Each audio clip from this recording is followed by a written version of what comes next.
ಪ್ರಿಯ ವೀಕ್ಷಕರೇ ನಮಸ್ಕಾರ. ನಮ್ಮ ಹಳ್ಳಿ ಸುದ್ದಿ ಯೂಟ್ಯೂಬ್ ಚಾನಲ್ಗೆ ಸ್ವಾಗತ. ಬೆಳೆ ಹಾನಿ ಪರಿಹಾರವನ್ನು ಜಿಲ್ಲಾಧಿಕಾರಿಗಳ ಹಂತದಲ್ಲಿ ನೀಡುವಂತೆ ಆದೇಶವನ್ನು ಹೊರಡಿಸಲಾಗಿದೆ. ಹೌದು, ಇದರ ಬಗ್ಗೆ ಸಂಪೂರ್ಣವಾದ ಮಾಹಿತಿಯನ್ನು ಈ ವಿಡಿಯೋದಲ್ಲಿ ತಿಳಿದುಕೊಳ್ಳೋಣ. ಅದಕ್ಕೂ ಮುನ್ನ ನೀವು ನಮ್ಮ ಚಾನಲ್ ಅನ್ನು ಸಬ್ಸ್ಕ್ರೈಬ್ ಆಗಿಲ್ಲ ಅಂತಂದ್ರೆ ಈ ಕೂಡಲೇ ಸಬ್ಸ್ಕ್ರೈಬ್ ಆಗಿ, ಹಾಗೆ ಬೆಲ್ ಐಕನ್ ಕ್ಲಿಕ್ ಮಾಡಿ ಆಲ್ ಅಂತ ಸೆಲೆಕ್ಟ್ ಮಾಡಿ. ಬೆಳೆ ಹಾನಿ ಪರಿಹಾರ ಯಾವಾಗ ಜಮಾ ಆಗಲಿದೆ, ಯಾರಿಗೆಲ್ಲ ಜಮಾ ಆಗಲಿದೆ, ಹೊಸ ಪಟ್ಟಿಯನ್ನು ಕೂಡ ಬಿಡುಗಡೆ ಮಾಡಲಾಗಿದೆ. ಹೌದು, ಈ ಪಟ್ಟಿಯಲ್ಲಿ ಹೆಸರು ಇದ್ರೆ ಬೆಳೆ ಹಾನಿ ಪರಿಹಾರ ಜಮಾ ಆಗಲಿದೆ. ಹೌದು, ರಾಜ್ಯ ಸರ್ಕಾರದಿಂದ ನೈಸರ್ಗಿಕ ವಿಕೋಪಗಳಿಂದ ಸ್ಥಳೀಯವಾಗಿ ಉಂಟಾಗುವ ಬೆಳೆ ಹಾನಿ ಪ್ರಕರಣಗಳಲ್ಲಿ ನಿಯಮಾನುಸಾರ ಪರಿಹಾರವನ್ನ ಜಿಲ್ಲಾಧಿಕಾರಿಗಳ ಹಂತದಲ್ಲೇ ನೀಡುವಂತೆ ಮಹತ್ವದ ಆದೇಶವೊಂದನ್ನು ಹೊರಡಿಸಿದೆ. ನೀವು ನಮ್ಮ ಸ್ಕ್ರೀನ್ ಮೇಲೆ ನೋಡ್ತಾ ಇರಬಹುದು. ಈ ಕುರಿತಂತೆ ಕಂದಾಯ ಇಲಾಖೆಯ ಸರ್ಕಾರದ ಉಪ ಕಾರ್ಯದರ್ಶಿಯವರು ನಡವಳಿಕೆಯನ್ನ ಹೊರಡಿಸಿದ್ದಾರೆ. ಹೌದು, ಅದರಲ್ಲಿ ಭಾರತೀಯ ಹವಾಮಾನ ಇಲಾಖೆ ಉಲ್ಲೇಖಿತ ದಿನಾಂಕ 15/4/2024 ನೀಡಿರುವ ಮುನ್ಸೂಚನೆಯಲ್ಲಿ ನೈಋತ್ಯ ಮುಂಗಾರು 2024 ಮೊದಲ ಹಂತದ ಕಾರ್ಯಾಚರಣೆಯ ದೀರ್ಘವ್ಯಾಪ್ತಿಯ ಮುನ್ಸೂಚನೆ ಪ್ರಕಾರ ಒಟ್ಟಾರೆಯಾಗಿ ದೇಶಾದ್ಯಂತ ಮಳೆಯ ಸಾಮಾನ್ಯಕ್ಕಿಂತ ಹೆಚ್ಚಾಗಿ ಇದ್ದು, ರಾಜ್ಯದಲ್ಲಿ ಮುಂಗಾರಿನ ಅವಧಿಯಲ್ಲಿ ಇದುವರೆಗೆ ವಾಡಿಕೆಗಿಂತ 570 ಮಿಲಿಮೀಟರ್ ಮಳೆಯಾಗಬೇಕಾಗಿದ್ದು, ವಾಸ್ತವಿಕವಾಗಿ 704 ಮಿಲಿಮೀಟರ್ ಮಳೆಯಾಗಿದ್ದು ಶೇಕಡ 23% ಹೆಚ್ಚು ಮಳೆಯಾಗಿರುತ್ತದೆ.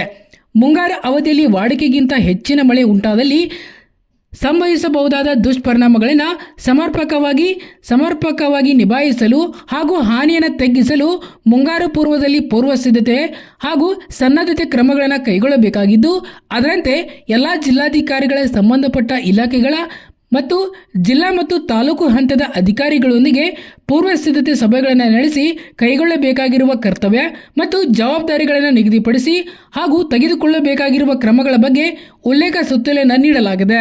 ಮಾರ್ಗಸೂಚಿಗಳ ಅನ್ವಯ ನಿಯಮಾನುಸಾರ ರಾಜ್ಯ ವಿಪತ್ತು ಪರಿಹಾರ ನಿಧಿಯಿಂದ ಪಾವತಿಸಬಹುದಾದ ಪರಿಹಾರ ಮೊತ್ತವನ್ನು ಸಂಬಂಧಪಟ್ಟ ಜಿಲ್ಲೆಯ ಅಧಿಕಾರಿಗಳ ಹಂತದಲ್ಲಿ ಪರಿಹಾರ ತಂತ್ರಾಂಶದ ಮುಖಾಂತರ ಮಾತ್ರವೇ ನಿಯಮಾನುಸಾರ ಅರ್ಹ ರೈತ ಫಲಾನುಭವಿಗಳಿಗೆ ಅರ್ಹತೆ ಅನುಗುಣವಾಗಿ ಪಾವತಿಸಲು ತೀರ್ಮಾನಿಸಿದೆ.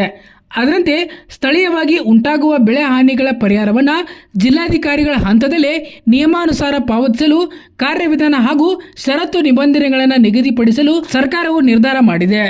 ಹೊಸ ಆದೇಶದಂತೆ ಯಾರಿಗೆಲ್ಲ ಬೆಳೆ ಹಾನಿ ಪರಿಹಾರ ಸಿಗಲಿದೆ, ಚೆಕ್ ಮಾಡುವುದು ಹೇಗೆ, ಇಲ್ಲಿ ತಿಳಿದುಕೊಳ್ಳೋಣ. ಅದರ ಲಿಂಕು ನಮ್ಮ ಡಿಸ್ಕ್ರಿಪ್ಷನ್ ಬಾಕ್ಸಲ್ಲಿ ಕೊಟ್ಟಿರ್ತೇವೆ. ಆ ಲಿಂಕ್ ಮೇಲೆ ಕ್ಲಿಕ್ ಮಾಡಬೇಕು. ನಂತರ ನಿಮ್ಮ ಜಿಲ್ಲೆ, ತಾಲೂಕು, ಹೋಬಳಿ, ಗ್ರಾಮ ಹಾಗೂ ಪೇಮೆಂಟ್ ಫೇಲ್ ಕೇಸಸ್ ಸೆಲೆಕ್ಟ್ ಮಾಡಿ ನಂತರ ಗೆಟ್ ರಿಪೋರ್ಟ್ ಮೇಲೆ ಕ್ಲಿಕ್ ಮಾಡಬೇಕು. ನಿಮಗೆ ಈ ರೀತಿ ಪೇಜ್ ಓಪನ್ ಆಗುತ್ತದೆ. ಅದೇ ರೀತಿ ಪೇಮೆಂಟ್ ಸಕ್ಸಸ್ ಕೇಸ್ ಸೆಲೆಕ್ಟ್ ಮಾಡಿ ಗೆಟ್ ರಿಪೋರ್ಟ್ ಮೇಲೆ ಕ್ಲಿಕ್ ಮಾಡಿದರೆ ನಿಮಗೆ ಈ ರೀತಿ ಹೊಸ ಪಟ್ಟಿ ತೆರೆದುಕೊಳ್ಳುತ್ತದೆ. ಧನ್ಯವಾದಗಳು. ಇದೇ ರೀತಿ ಹೆಚ್ಚಿನ ಮಾಹಿತಿಗಾಗಿ ನಮ್ಮ ಹಳ್ಳಿ ಸುದ್ದಿ ಯೂಟ್ಯೂಬ್ ಚಾನಲ್ ಅನ್ನು ಸಬ್ಸ್ಕ್ರೈಬ್ ಆಗಿ.